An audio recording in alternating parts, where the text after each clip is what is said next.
down. The cold, unrelenting grip of a man who thought he was in control.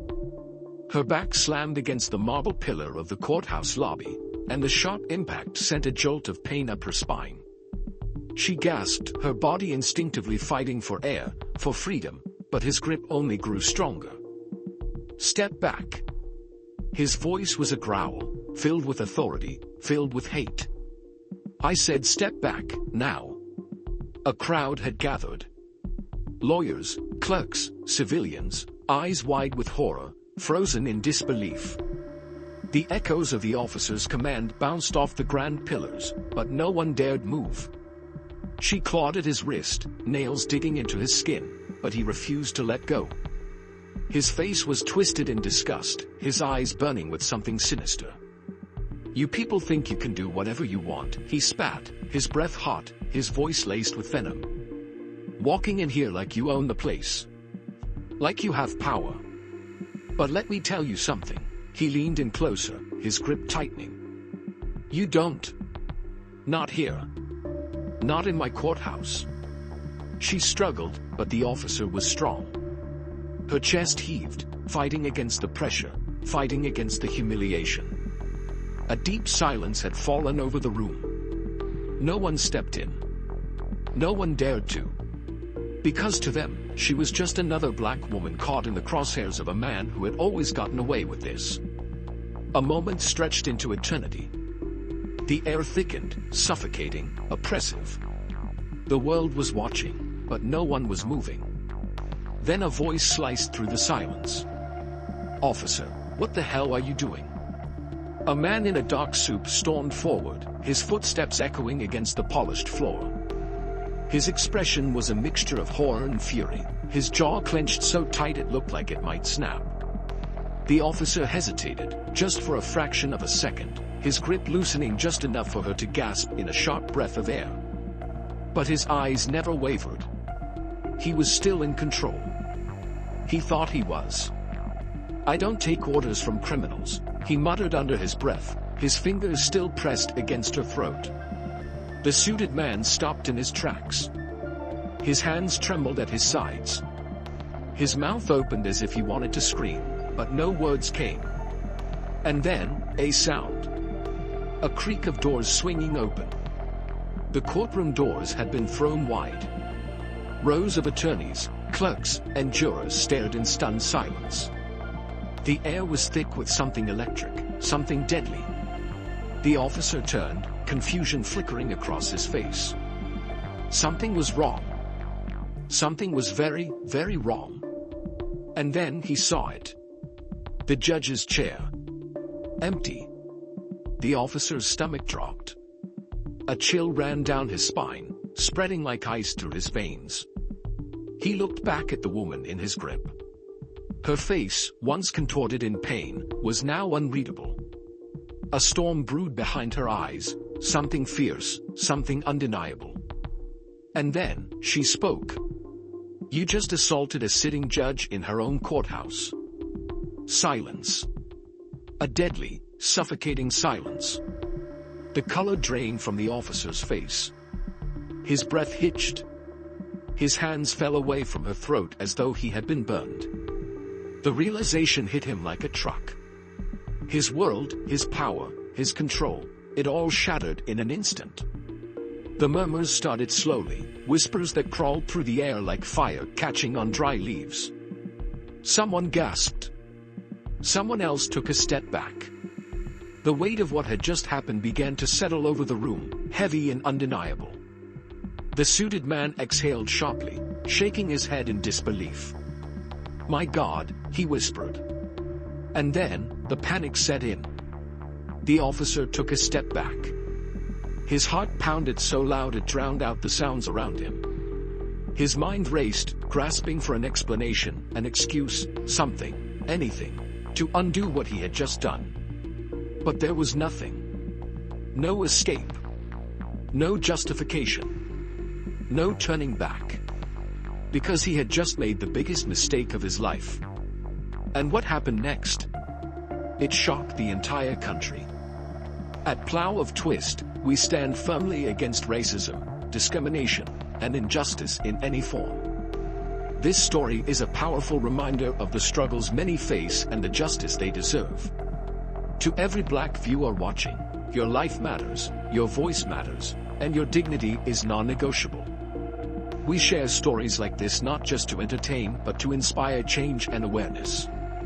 Now, get ready for an intense and emotional journey. If you enjoy thought-provoking stories with deep twists, make sure to subscribe to the channel and turn on notifications. Let's dive in. The courthouse stood tall in the heart of Atlanta, a structure of polished stone and towering pillars that whispered authority. Every morning, people flooded its doors, lawyers in sharp suits, clerks balancing stacks of paperwork, families clinging to hope or dreading the inevitable. The smell of freshly brewed coffee mixed with the faint scent of old wood and ink, a reminder of the countless lives changed within these walls. It was a place of justice, of order. A place where decisions shaped futures. But on this day, justice was suffocated beneath the weight of prejudice, and the air inside was thick with something else entirely.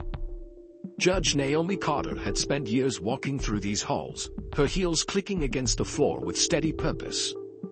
A woman of sharp intellect and unwavering determination, she had climbed a mountain most never dared to attempt. Born and raised in the South Side of Chicago, she had known struggle, had understood the burden of proving herself 10 times over just to be considered worthy.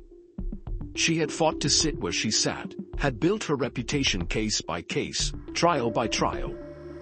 She carried her past like armor, every scar a reminder of what she had overcome. At 43, Naomi commanded the courtroom with the kind of presence that didn't need to shout to be heard. Her tailored black robes draped over her frame, her natural curls pulled back into an elegant bun. Every decision she made was precise, calculated. The weight of her position was never lost on her. She understood the responsibility of the gavel in her hand, the power she wielded, the eyes that watched her, waiting for her to falter. But power was a strange thing. To some, a Black woman in her seat of authority was a testament to progress. To others, it was an insult, a challenge, a mistake that needed correcting. And no one embodied that resentment more than Officer Daniel Reed. Reed had patrolled the streets of Atlanta for over 15 years, his uniform always crisp, his badge polished to a near-blinding shine. He took pride in his work, in the order he maintained. In his mind, respect wasn't given, it was taken. And he had taken it, time and time again, ensuring that those who crossed his path knew exactly where they stood. He believed in law and order, but only when it served the right people. His people. At 48, with a square jaw and piercing blue eyes, Reed carried himself like a man who had never questioned his place in the world. He had the kind of confidence that came from knowing he would always be protected, that the system would always work in his favor. He had never feared consequences because he had never truly faced them. His record wasn't spotless, but it was clean enough. Complaints had been filed, but they had been dismissed just as quickly. The few who dared to speak against him found themselves silenced, through intimidation, through bureaucratic dead ends, through the simple fact that no one wanted to be the one to take him down. And so, he moved through life untouched, unchecked. Until today. The courtroom lobby was a sea of movement, attorneys weaving through the crowd, security officers scanning the faces that entered. Naomi walked through the main doors, her briefcase in one hand, her phone in the other. She had reviewed the cases on her docket for the day, her mind already shifting gears, preparing for the deliberations ahead. She barely noticed Reed at first. He stood near the security checkpoint, his posture rigid, his eyes scanning the room like a predator assessing his territory. He saw her before she saw him, and something in his expression darkened. She had never had direct dealings with him before, but she knew his type. She had presided over cases involving officers like him, men who believed their badge granted them unchecked power, who saw her as an obstacle rather than an ally. She had ruled against officers like him before, had witnessed the way their faces twisted when they realized she was the final word, the authority they couldn't ignore. As she approached the security checkpoint, Reed stepped forward. "Ma'am, you need to go through the metal detector," he said, his voice void of any respect.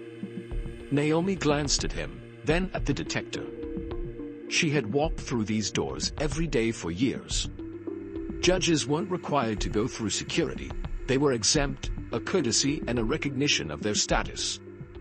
Every officer in this building knew that. She raised an eyebrow. "I don't need to go through security." Reed didn't move. His gaze was steady, unyielding. "Everyone goes through security." The air shifted. A few people turned to look. A clerk hesitated mid-step. Naomi felt the weight of their eyes, the sudden attention. She inhaled slowly. "I am a judge. I do not go through security." Reed tilted his head, his lips curling into something almost smug. "And I'm a police officer. I enforce the rules." Something flickered in his expression, a challenge. Naomi's fingers tightened around the handle of her briefcase. She had spent a lifetime maneuvering through moments like this, knowing when to push back and when to let things slide.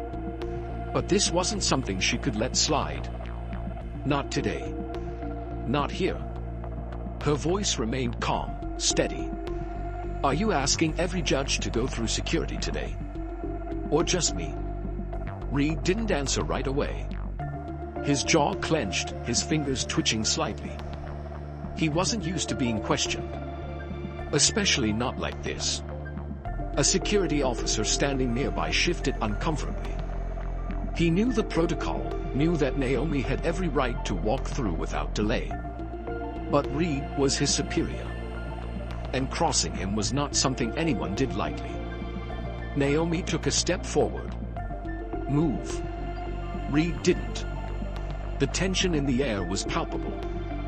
The sounds of the courthouse, footsteps, conversations, the rustling of papers, seemed distant now, swallowed by the quiet storm brewing between them.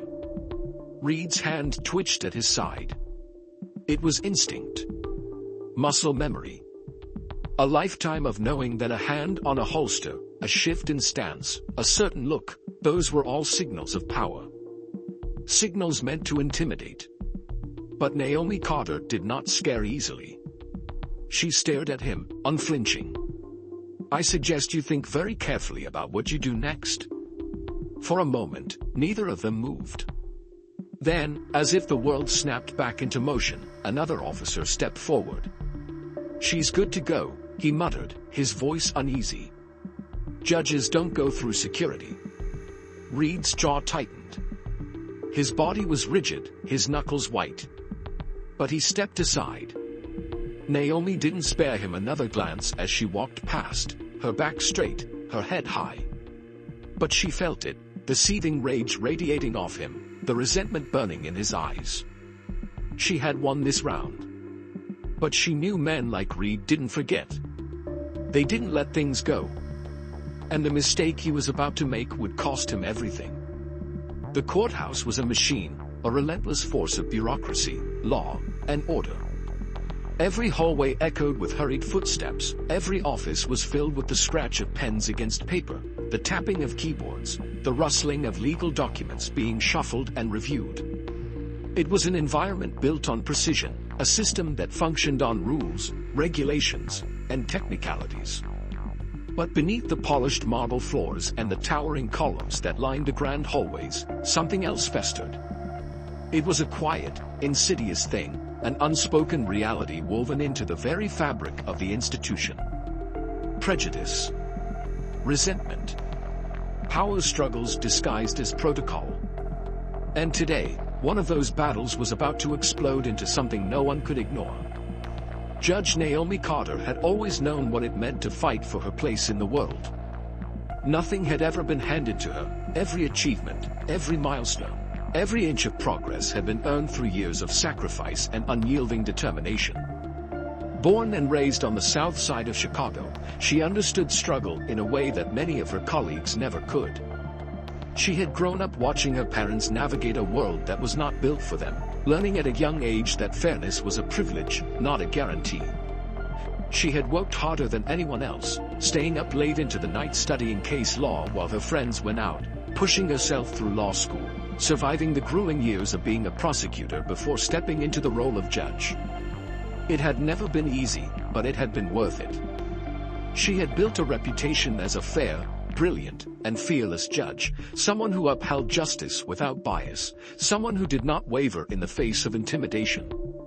But she also knew that, despite everything she had accomplished, to some people, she would never be seen as their equal. To some, a black woman in a position of authority was a mistake that needed correcting. Officer Daniel Reed had spent his entire career convinced that respect was something he was owed, not something he had to earn. He had been a cop for 15 years, patrolling the streets of Atlanta with a sense of entitlement that came from knowing the system would always protect him. He carried himself with the confidence of a man who had never faced real consequences, a man who had never been told no in a way that truly mattered. He believed in law and order, but only when it served the right people. He had never considered himself racist, because in his mind, he wasn't. He was simply a man who believed in keeping things the way they were supposed to be. He resented people who played the race card, who acted like victims, who questioned authority. He had built a career on making sure people knew their place. And nothing disgusted him more than seeing someone like Naomi Carter sitting in a position of power over men like him. The courthouse lobby was filled with the usual morning chaos, attorneys hurrying to their courtrooms, clerks balancing stacks of paperwork, officers standing guard near the entrances. Naomi walked through the main doors, her movements purposeful, her mind already focused on the cases she had to oversee that day. She didn't immediately notice Reed standing near the security checkpoint, his posture stiff, his arms crossed over his chest. But he noticed her. He had noticed her the moment she walked in. His jaw tightened as she approached, his fingers flexing slightly at his sides. He had spent years watching people like her rise through the ranks, taking positions that, in his mind, they hadn't truly earned. He hated the way people treated her with deference, hated the way she walked with confidence, hated the way she acted as though she belonged. And today, he had decided he wasn't going to let it slide. As she neared the checkpoint, he stepped forward. "Ma'am, you need to go through the metal detector," he said, his voice firm, his expression unreadable. Naomi barely glanced at him. She was already reaching for her ID, prepared to walk through as she had done countless times before. Judges were exempt from security screenings, a standard protocol, a professional courtesy, something every officer in the building knew. She held up her ID. "Judges don't go through security." Reed didn't budge. He tilted his head slightly, as if considering her words, but his stance remained firm. "Everyone goes through security." The air in the lobby shifted.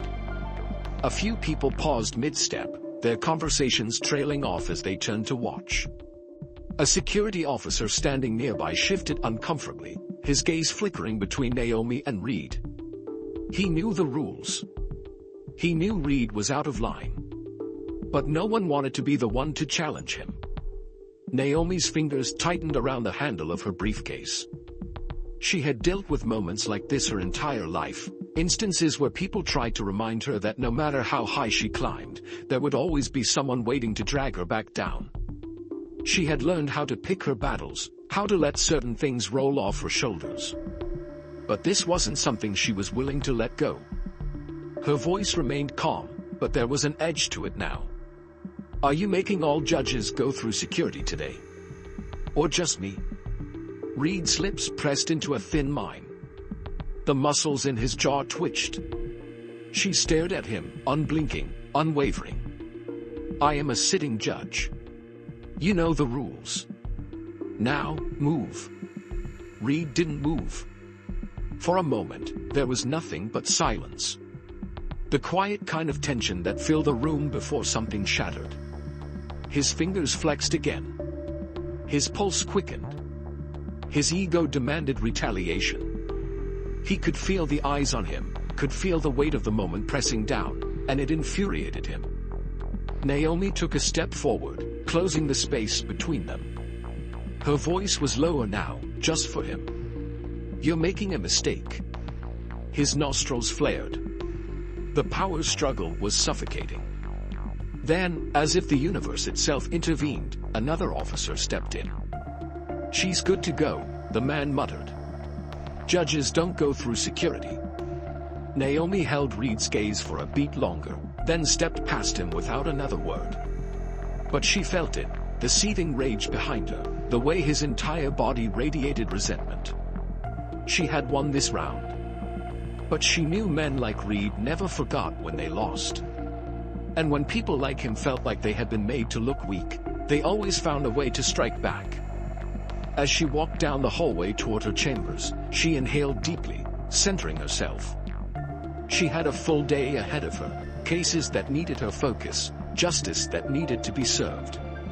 But the weight of what had just happened clung to her skin, refusing to be shaken off. Behind her, Reed remained standing near the checkpoint, his jaw clenched so tight it ached. He had never been humiliated like that before. Not in front of so many people. He wouldn't let it go. Not now. Not ever. And what he was about to do next, it would change everything. The courthouse had never felt so still. It was the kind of silence that was thick, suffocating, the kind that wrapped itself around the air and pressed down on the people inside, making it hard to breathe. It wasn't the silence of order, nor the respectful hush of a courtroom waiting for a verdict. No, this was different. This was the silence of shock, of fear, of something unraveling so quickly that no one could stop it. Judge Naomi Carter had stood at the center of this room countless times, delivering rulings that shifted lives, that determined fates.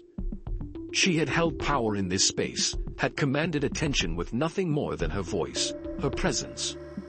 But now, she wasn't behind the bench. She wasn't standing tall, wasn't delivering a verdict with steady hands and an unwavering gaze. She was on the floor. Her body was collapsed against the base of the marble pillar, her breath coming in uneven, ragged gasps. The courtroom, once filled with murmurs of legal discussions and the shuffling of paperwork, was frozen in time, locked in the moment that had just unfolded. Officer Daniel Reed had snapped. It had been building for days, weeks, months, maybe even years. The resentment, the anger, the slow, seething humiliation that had taken root inside him, growing into something dark and uncontrollable. And now, in front of an entire courtroom, in front of a jury, attorneys, clerks, and officers, he had lost control completely. She could still feel the ghost of his hands around her throat, the crushing pressure, the way his fingers had dug into her skin, relentless, violent, desperate. The way he had looked at her, not just with anger, but with something deeper. Something that reeked of entitlement, of rage that she had dared to stand in a place he didn't believe she belonged. The moment had happened so fast, yet it stretched endlessly in her mind. She had been stepping away from the bench, prepared to retreat to her chambers while the jury deliberated on the excessive force case she had presided over. But before she could leave, she felt it. The presence behind her. The shift in the air. And then, his hands. The attack had been instant, his grip brutal, his strength overpowering. She had gasped, had struggled, her hands clawing at his wrist, her body twisting against him. But it hadn't mattered. He had her pinned, had shoved her against the pillar so hard she had felt the crack of pain shoot up her spine. "You think you're above me?" His voice had been low, lethal, shaking with something feral. "You think you can sit up there and pass judgment on men like me?" The room had been too stunned to move. A judge, being assaulted in her own courtroom, by a police officer.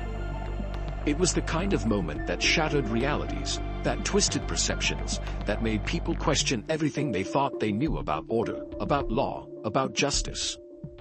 Naomi had tried to speak, had tried to force words past the crushing grip around her throat. But he had squeezed tighter. "You people always think you can take from us," he had hissed, his breath hot, his fingers like steel around her skin. Well, not anymore. The world had started to tilt, black spots creeping at the edges of her vision. She had never felt so powerless. But even through the burning pain, even as her lungs screamed for air, she had looked him in the eyes. And she had seen it. Fear. Reed wasn't in control. He had lost it. And that was why he was doing this. Then, the voice had cut through the air like a gunshot. "Officer Reed. Let go of her." The spell had broken. Chaos erupted. She hadn't seen who moved first, whether it was the bailiff, the deputy, or one of the attorneys. All she knew was that suddenly, the weight was gone, the crushing force of his hands ripped away from her throat. Her knees buckled, her vision blurred as she collapsed onto the cold floor, coughing, gasping for air. People were shouting. The courtroom, once frozen, had burst into a storm of movement. Lawyers rushed to the sides, the jury recoiled in horror, clerks frantically grabbed their phones, some calling for backup, some simply recording the madness. Reed was still fighting. She heard the struggle before she could fully focus her vision again, the scuffle of feet, the grunts of exertion, the sharp, barked orders of the officers trying to restrain him. "Get on the ground. Let go. Stop resisting." Naomi forced herself up, ignoring the searing pain in her throat, ignoring the dizziness that threatened to pull her back down. She blinked rapidly, clearing her vision. And then she saw him. Pinned to the floor, face pressed against the cold surface, arms wrenched behind his back, handcuffs snapping around his wrists. The man who had spent years enforcing the law was now the one being subdued, the one being dragged away in disgrace. She wiped at her mouth, tasting the metallic sting of blood on her lips.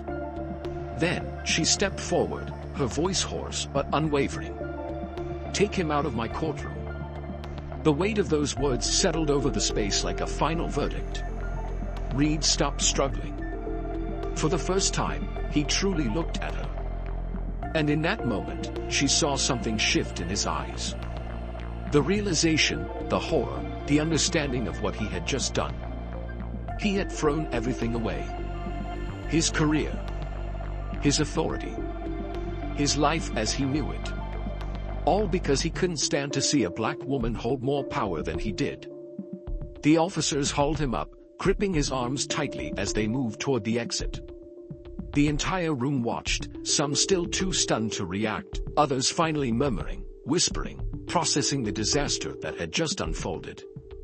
As they reached the door, Reed turned his head, one last desperate attempt to reclaim something, anything. "You think this changes anything?" His voice was rough, his words spat with the last embers of his pride. "You think people like me are gonna let you win?" Naomi didn't flinch. She didn't waver. She simply met his gaze with the full weight of her authority. "You already lost." The doors slammed behind him. Silence fell over the room once more, but this time, it wasn't the suffocating, fearful silence from before. It was something different. Something final. She exhaled slowly, rolling back her shoulders, regaining the poise she had spent a lifetime perfecting. She turned back to the stunned audience before her, the attorneys, the clerks, the jury members who had just witnessed the impossible. "The jury will continue deliberations," she said simply, her voice steady. "Court is adjourned." And with that, she walked away. But the world wouldn't forget what had just happened. And what came next would shake the entire nation. The holding cell was small, suffocating, the kind of place where time didn't move, where the air was stale, where the walls pressed in like a slow, merciless vice. The fluorescent lights flickered overhead, casting a sickly glow over the man sitting on the metal bench, his hands still cuffed, his uniform now wrinkled, stained with the sweat of his downfall. Daniel Reed sat hunched forward, his head hanging between his shoulders, his breathing shallow. He had barely spoken since they dragged him out of the courtroom, since the doors had slammed shut behind him, sealing his fate. His mind kept playing it over and over, the sound of the gasps, the weight of the officers forcing him down, the cold bite of the cuffs around his wrists. He had been on the other side of this room too many times to count. But never like this. Never as the man in the cuffs. He heard footsteps before he saw her. Slow, deliberate, heels clicking against the linoleum floor with a patience that burned. He didn't look up at first, didn't want to, but he knew who it was. He could feel it. Naomi Carter stopped just outside the cell, her presence a force that cut through the thick, stale air. She stood tall, composed, despite the bruising along her neck, the shadow of his fingers still imprinted on her skin. Her throat was sore, raw from the pressure, but her voice held no weakness when she finally spoke. "Take off his cuffs." The guard hesitated, eyes flicking between them, uncertain. But Naomi didn't repeat herself. She didn't need to. Within seconds, the metallic click of the cuffs echoed through the room, and Reed exhaled sharply as his wrists were freed. His hands dropped to his lap, but he didn't move, didn't stretch out the stiffness, didn't acknowledge the newfound freedom in his limbs. She stepped closer, her fingers laced together in front of her, her expression unreadable. "You really thought you could get away with it," she said, her voice even, calm in a way that was more terrifying than if she had yelled. "Did you think no one would stop you? That you could put your hands on me, in my own courtroom, in front of dozens of people, and still walk away untouched?" Reed inhaled through his nose, but he still wouldn't look at her. His jaw was clenched so tight that it ached. Was it worth it? She tilted her head slightly, studying him like something beneath glass. Was it worth losing everything? Your badge, your career, your reputation. Was it worth being the man the whole country is about to watch fall? His fingers curled into fists against his knees. "You don't get it," he muttered, his voice rough, heavy with something unspoken. "Then explain it to me," she said, folding her arms across her chest. "Help me understand, Officer Reed." His head snapped up at that. His eyes, cold and sharp, finally met hers, but for the first time, there was no power behind them. No control. "You don't belong there," he said, his voice low, biting. "You sit in that chair, you wear that robe, you make decisions that change people's lives. And none of it should be yours." Naomi inhaled slowly, absorbing the weight of his words, feeling the familiar sting of them, the kind of poison she had learned to navigate her entire life. "You mean it shouldn't be mine because I'm a black woman?" she corrected, her voice carrying no hesitation. Reed scoffed, shaking his head, but there was no denial in his silence.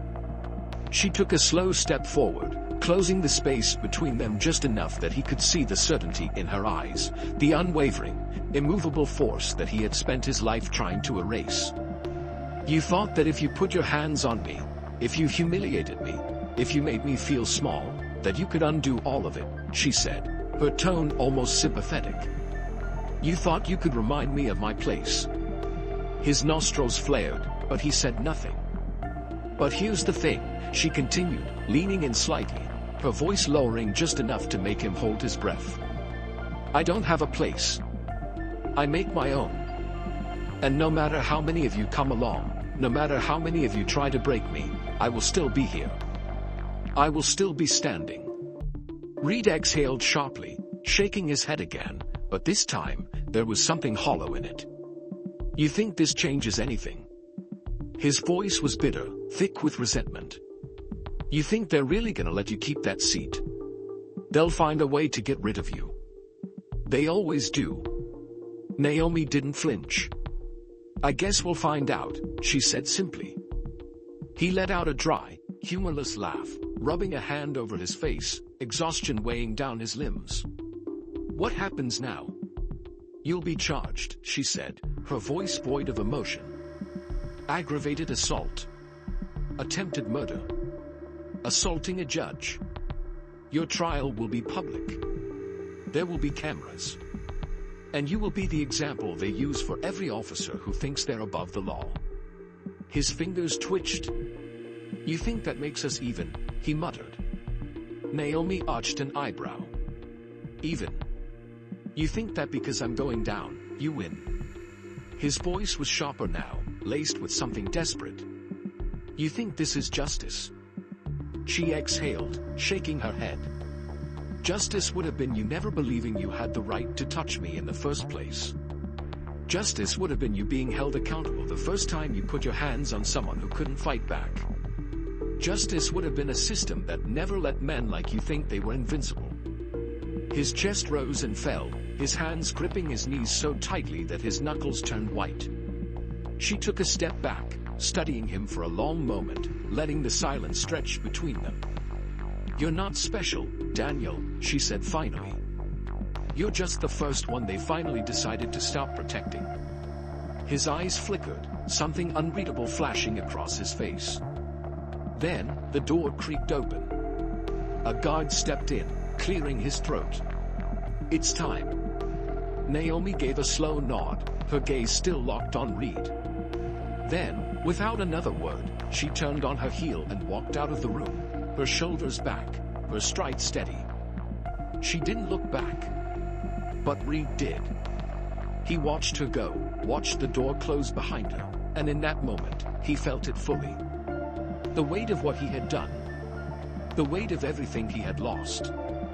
And for the first time in his life, he understood what it felt like to be powerless. The news had exploded across every media outlet before Naomi Carter had even left the courthouse. It was on every screen, in every headline, on every radio broadcast. It filled social media, dominated discussions, turned into debates on every news panel. The courtroom footage had gone viral within minutes, playing on a constant loop across networks, capturing every second of Daniel Reed's violent outburst. A police officer attacking a sitting judge inside her own courtroom. It was a scene that defied belief, a moment that had shattered the illusion of control, of order, of justice. People watched in stunned silence as Reed's hands closed around Naomi's throat, as he shoved her back, as the courtroom stood frozen in collective disbelief. They watched her struggle, watched her gasp for breath, watched her body collapse when he was finally ripped away. And then, they watched the moment his world came crashing down, when he was forced to the floor, when the handcuffs snapped around his wrists, when the power he had always wielded so freely was stripped from him in front of everyone. The country was watching. The world was watching. Inside the courthouse, Naomi sat in her chambers, surrounded by voices. Her advisors, legal teams, public officials, they all spoke in hurried, urgent tones, their words overlapping, their concerns piling on top of one another. Some asked if she needed security, if she planned to release a statement, if she wanted additional charges brought against Reed. Others warned her to stay ahead of the narrative, to be careful of how this was spun. She listened, but she barely spoke. Her mind was somewhere else, running over everything that had happened, everything that had led to this moment. Because this wasn't just about Daniel Reed. It never had been. It was about every judge, every official, every person of color who had ever been told they didn't belong in the seats of power they had rightfully earned. It was about the countless cases that had come before her, the stories of excessive force, of abuse of power, of people brutalized by the very system that was supposed to protect them. It was about every moment where justice had been denied, every time men like Reed had walked away untouched. Only this time, there was no walking away. Reed was in a holding cell now, stripped of his badge, his gun, his authority. The police department had wasted no time severing ties, their press statement swift and decisive. They called his actions a disgrace, condemned his behavior, assured the public that he would face the full extent of the law. It was all carefully calculated, a move to distance themselves before the fire spread too far. Naomi knew how this worked. She had seen this pattern before. They would turn him into the sacrificial lamb. They would act as though this was an isolated incident, a rare outburst, an unfortunate exception rather than part of a deeply ingrained problem.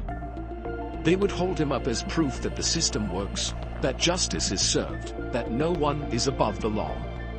They would strip him of his status, erase him from their ranks, pretend that his downfall meant something greater. But Naomi knew better. This wasn't justice. This was damage control. And the backlash had already begun. Her inbox was flooded with emails, her phone buzzing non-stop. Some messages were filled with support, with admiration, with gratitude. Others were venomous, laced with threats, with accusations, with anger. The media had turned it into a spectacle, a nationwide debate. People demanded answers, demanded to know what would happen next, demanded to take sides. And then there were those who rushed to Reed's defense. The ones who called it an overreaction. Who claimed he had just lost his temper. Who insisted it wasn't that bad. That he had been provoked. That she should have backed down. That his career shouldn't be destroyed over a single moment. Naomi had seen this too many times. A black person could be killed on camera, and they would dissect every frame of the footage, looking for a way to justify it. But a white cop could assault a judge in a courtroom full of witnesses, and there would still be people finding ways to excuse him. "You need to leave the city for a while," her assistant said, voice low, cautious. "Just until things settle down." Naomi shook her head. "If I run, what does that say?" Her assistant hesitated. "That you value your safety." Naomi exhaled, fingers pressing against her temples. Her throat still ached, her skin still bore the faint imprint of Reed's fingers, but the deeper wound was the knowledge that, if he had killed her, they would have found a way to justify it. She stood, her reflection catching in the glass of her office window. Outside, reporters had gathered, cameras flashing, microphones held out as though waiting for her to step forward and explain what had already been made so painfully clear. "This isn't going away," her assistant murmured. Naomi turned to face her, her expression unreadable. "It never does."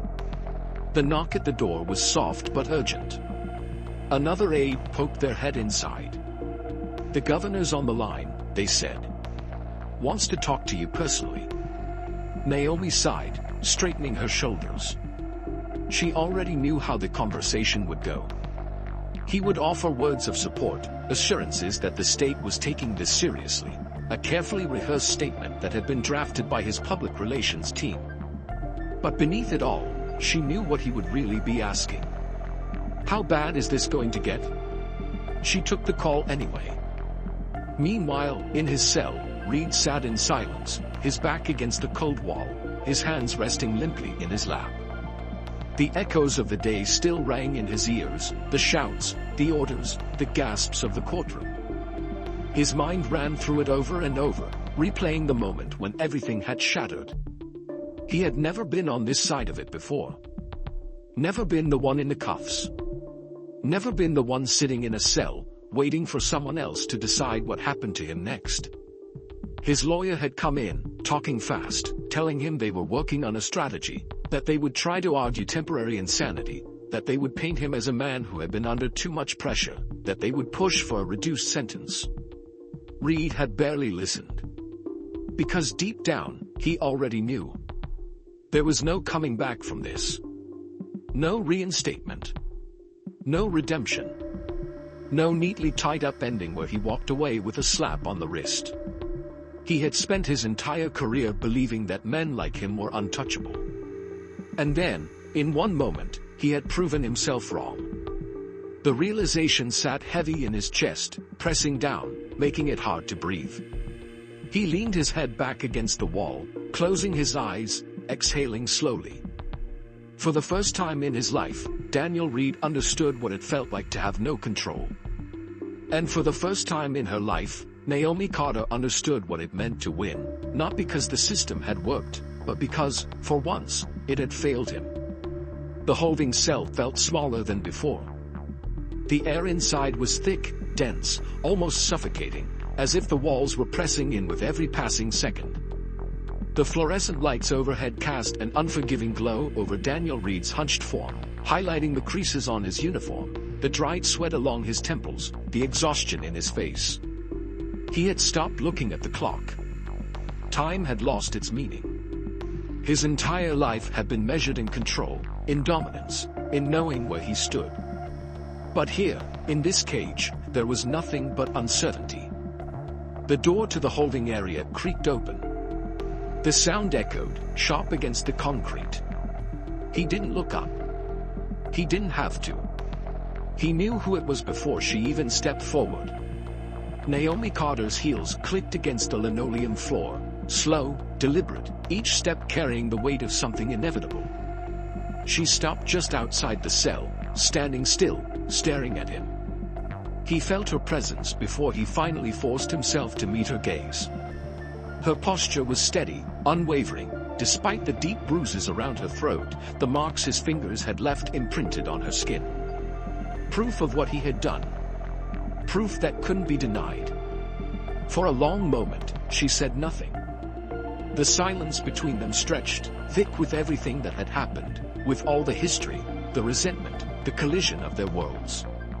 "You said they'd never let me keep that seat," Naomi finally said, her voice steady, cool, measured. "And yet, here I am." Reed inhaled sharply, his fingers twitching in his lap. But he didn't respond. "You thought you were untouchable," she continued, folding her arms over her chest. "That the rules didn't apply to you. That no matter what you did, you'd walk away clean. Tell me, Reed, how does it feel?" His jaw clenched, his gaze dropping for a brief second before he forced himself to hold her stare. "You think this is justice?" His voice was rough, edged with something bitter, something desperate. "You think putting me in here makes you better than me?" Naomi tilted her head slightly. "I don't need to be better than you," she said simply. "I just needed you to lose." His breathing was heavier now, his shoulders rigid, his knuckles white where his hands curled into fists. "You think you won?" A small, humorless smile crossed her lips, but there was nothing warm about it. "Did I?" He exhaled sharply, shaking his head. "Look at what's happening out there. The media, the protests, the threats. They're calling for my head. My name is ruined. My family." He stopped short, pressing his fingers against his temples, inhaling deeply. "You don't understand what this means." Naomi watched him carefully. "I don't." His head snapped up, frustration flashing in his eyes. "You have no idea what it's like to lose everything in a single moment." She scoffed, shaking her head. "Everything? You think this is everything?" Her voice sharpened, her patience thinning. "You still have breath in your lungs, don't you? You still have a roof over your head. You'll still wake up tomorrow and get to keep living. You're still alive, Reed. You want to talk about losing everything? How many people have stood where you are now, because of you? How many lives did you ruin with the choices you made, knowing you'd never have to pay the price?" His jaw tightened, his breath coming faster now, uneven. "I did my job. You abused your power." His hands flexed, gripping his knees, his body rigid. "I was trying to keep order." Naomi's gaze darkened, her voice lowering. "Order for who?" He swallowed hard. "You don't get it? The world is different now. People like you, sitting in places of power, making the rules, deciding what happens. And we're just supposed to accept it." Naomi inhaled deeply, steadying herself. "That's exactly what you expected us to do, wasn't it? To accept it. To accept you beating people into submission. To accept being stopped, harassed, threatened, choked, shoved to the ground like we were nothing. You spent your whole life demanding respect, but when it came time to give it, you refused. And now, you have nothing left to demand." Reed's breathing hitched, but he forced out a bitter laugh. "You think you're better than me?" She didn't blink. "No, Reed. I think I'm nothing like you." The words hit harder than she expected. His entire body tensed, his shoulders drawn tight, his fingers twitching as if he wanted to fight back, to argue, to throw something, anything, at her that would shake her confidence. But he had nothing. He had nothing left. Naomi watched as his expression shifted, his resolve cracking, his arrogance crumbling beneath the weight of reality.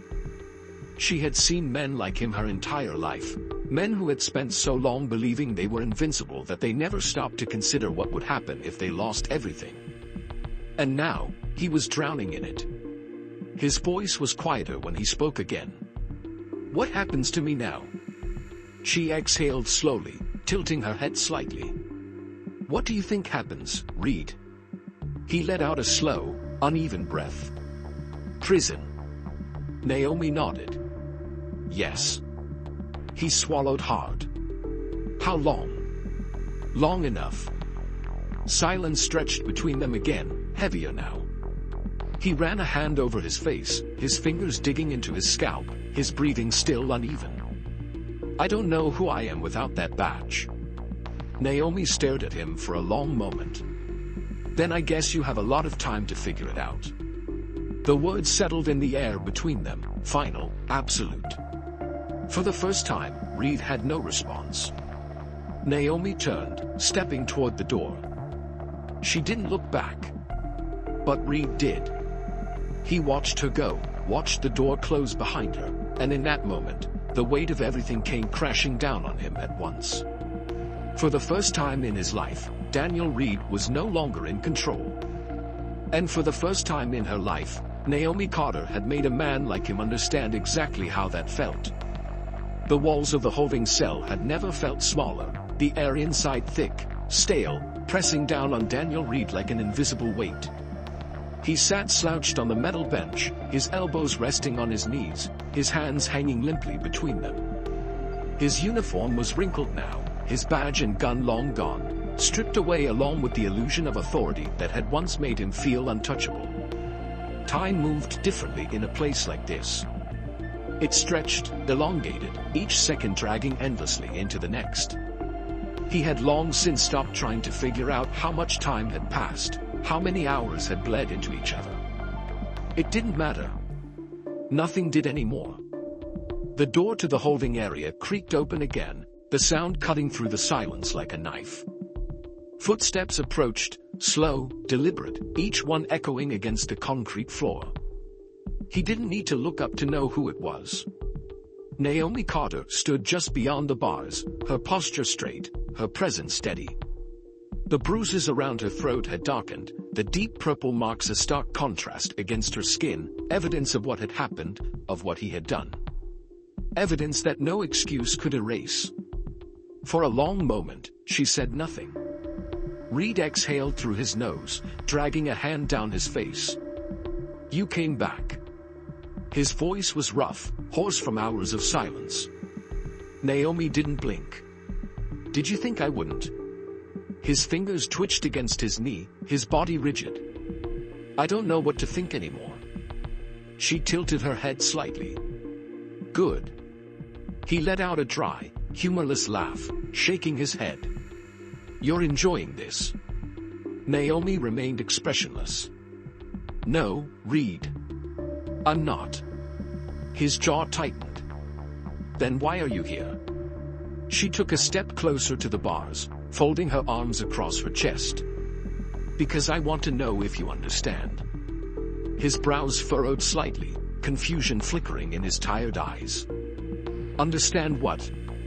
Naomi inhaled deeply, holding his gaze. "What it feels like to be powerless." Reed scoffed, shaking his head. "I'm not." "Yes, you are." Naomi cut him off, her voice sharper now. "For the first time in your life, you're sitting on the other side of the system you always thought was yours to control. And now, you're waiting.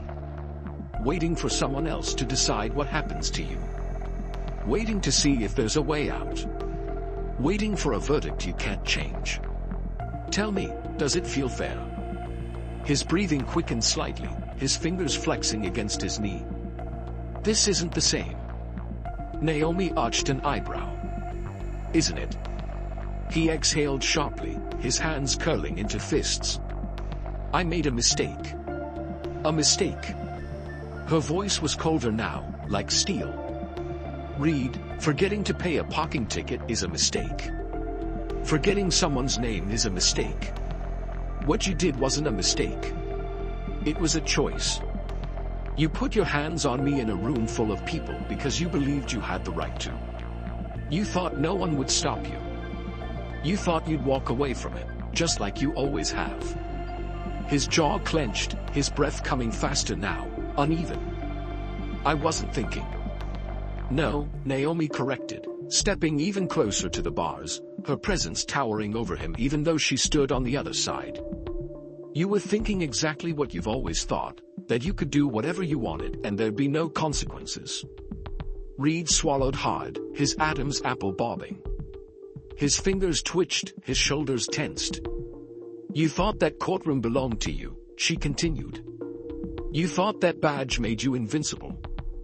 You thought your uniform meant no one could challenge you.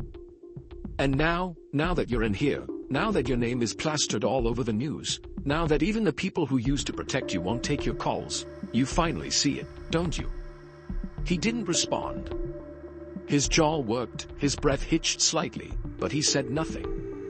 Naomi watched him for a long moment. You're not special, Reed. You were never special. You just had the luxury of believing you were. His shoulders stiffened, his body still.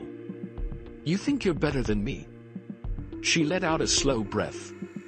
No, Reed. I think I survived you. Something in his eyes darkened, the last remnants of defiance flickering before something else took its place. Something hollow. Something dangerously close to realization. You spent years believing that badge gave you control over people like me, Naomi said, her voice softer now, but no less powerful. And now, for the first time, you're the one sitting in a cage. How does it feel? Reed exhaled slowly, pressing his fingers to his temples. You thought you were different, she continued. You thought you'd always be protected. But the truth is, the second you became an inconvenience, they threw you away like you never mattered. His body went rigid. His fingers curled tightly against his knees. Naomi studied him carefully. I watched them do it, she said. I watched them cut ties with you the second you became a liability. And now, you're just another story. Just another headline. Just another man who thought he was invincible until he wasn't. He swallowed again, his breath uneven. You don't get it, he muttered. Then explain it to me, Naomi challenged. His hands were shaking now, his voice barely above a whisper. I don't know who I am without that badge. Naomi exhaled slowly, tilting her head. Then I guess you have a lot of time to figure it out. Silence stretched between them, heavier than before. Reed's hands flexed, his breathing unsteady. What happens to me now? She studied him for a long moment, then finally answered.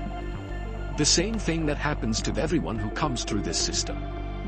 His gaze lifted, searching hers. And what's that? She inhaled deeply. You disappear. The words landed like a final gavel strike. Reed's face paled slightly. His body sagged, the last bit of fight draining from his limbs. Naomi didn't say anything else. She turned, walking away, her heels clicking against the floor, each step final, absolute. Reed watched her go, his breathing shallow, his hands trembling slightly in his lap. And as the heavy steel door slammed shut behind her, he finally understood. This was what it felt like. To be forgotten. The trial was relentless. Every detail of Daniel Reed's actions was laid bare, dissected in the harsh light of a justice system that no longer saw him as a protector but as a criminal. The evidence was irrefutable, the courtroom footage damning, the testimonies devastating. There was no redemption arc for him, no last-minute savior, no loophole that could undo what he had done. The system that had always shielded him had discarded him without hesitation, just as easily as it had once excused his actions. He sat in silence as the judge read the verdict. Guilty on all counts: aggravated assault, obstruction of justice, unlawful use of force, official misconduct. The charges piled against him like bricks, forming a wall he would never escape. The sentence was even harsher than expected. 20 years. No parole for the first 15. The courtroom was packed, the air electric with the weight of what had just happened. Reed barely reacted. He had already come to terms with the fact that there was no way out. He had felt the moment it shifted, the second he became the example instead of the enforcer. The moment they had dragged him out of the courtroom in cuffs, he had known. The press exploded outside the courthouse, swarming for statements, cameras flashing in bursts, reporters shouting over one another. His lawyers spoke on his behalf, but the words were empty. They meant nothing. The story was already written. As the guards led him away, he felt none of the authority he once carried. His head was high, but not from defiance, because there was nothing left to fight for. There was no one left to fight for him. The first night in prison was the hardest. The cot was stiff, the air heavy, the silence deafening. His last name, once spoken with deference, was now whispered with venom. He felt the eyes on him, the judgment, the recognition. It was the same facility where he had sent so many before. He could feel it in the way the inmates looked at him, the way the guards barely spared him a glance. He had always believed fear was something he inflicted. He had never considered what it would feel like when it belonged to him. Naomi Carter, however, had never been stronger. The attack had not destroyed her, it had cemented her in history. She had survived it, risen above it, and now, she thrived in a way no one had expected. The world knew her name now, not just within the walls of the legal system, but across the country. She had become a symbol, not just of resilience, but of justice prevailing in a system that had long resisted accountability from men like Reed. Returning to the courthouse was a statement in itself. She had not been chased away.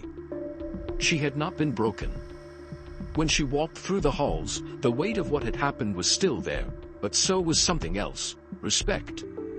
Admiration. Even from those who had once doubted her. Her rulings carried more weight now.